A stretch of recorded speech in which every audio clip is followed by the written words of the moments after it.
what is clear in retrospect is that while the stimulus did some good, it very obviously needed to be bigger. And we know, because we lived through that time, that it could have been bigger.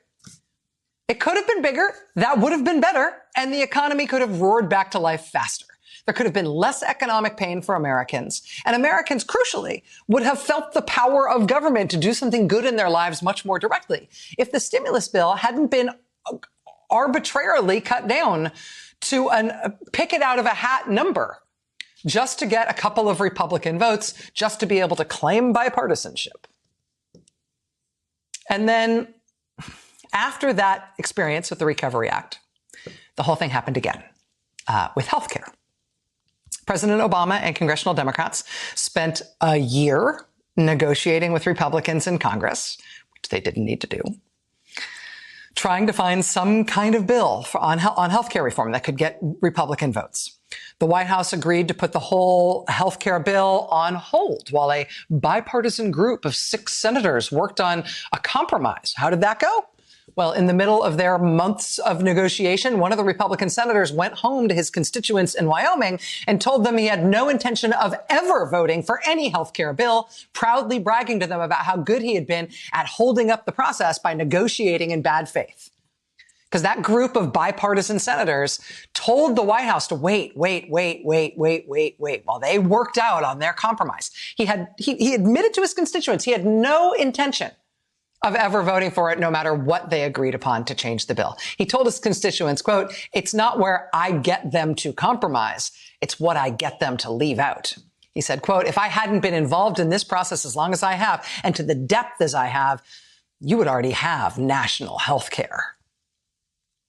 Another of the Republican negotiators that year was Iowa Senator Chuck Grassley.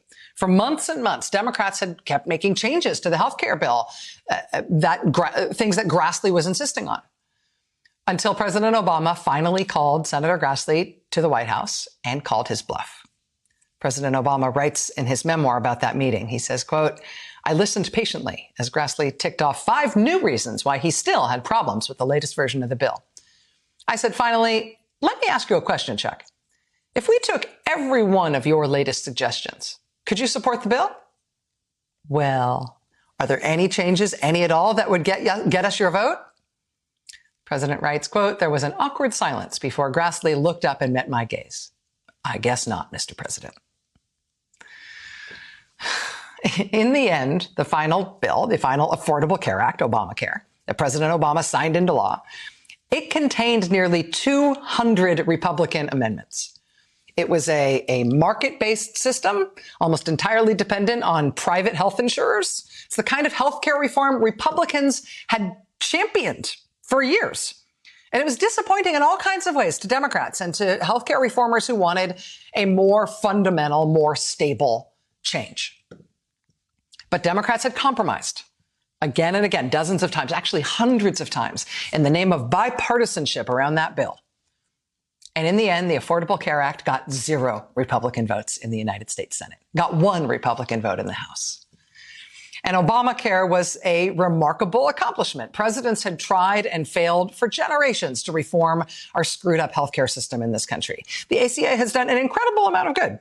It's got millions of people health insurance who weren't able to get it before. And it's only grown in popularity in the decade plus since it was passed.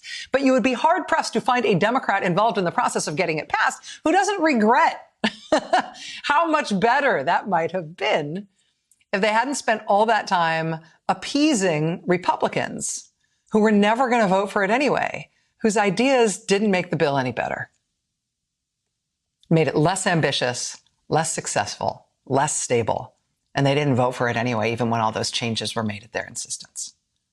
If you could get all that back, you get the thing passed so much faster, it'd be so much better. You wouldn't have wasted all that time. You wouldn't have wasted all that political capital. Could have moved on and done other stuff. But after health care, it was the same deal again on immigration. President Obama brought back an immigration reform bill that a lot of Republicans had supported just a few years before.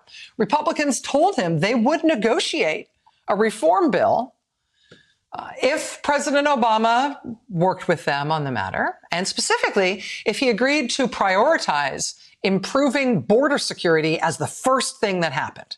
So President Obama did that.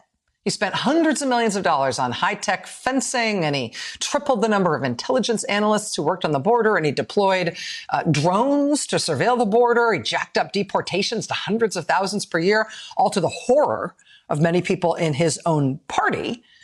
But that's what Republicans said he needed to do if they wanted to be able to work with, if he wanted to be able to work with them on an immigration bill. And so after he did all that, he turned to these Republicans to show that he had upheld his part of the bargain. And then they killed the immigration bill anyway. Even Republicans who had voted for that exact same immigration proposal just years earlier, it was their own idea, voted against it once President Obama brought it up as president, even after he followed through on his part of the deal, which is what they said he needed to do in order to get their buy-in. They got him to do all that stuff, and then they walked away anyway.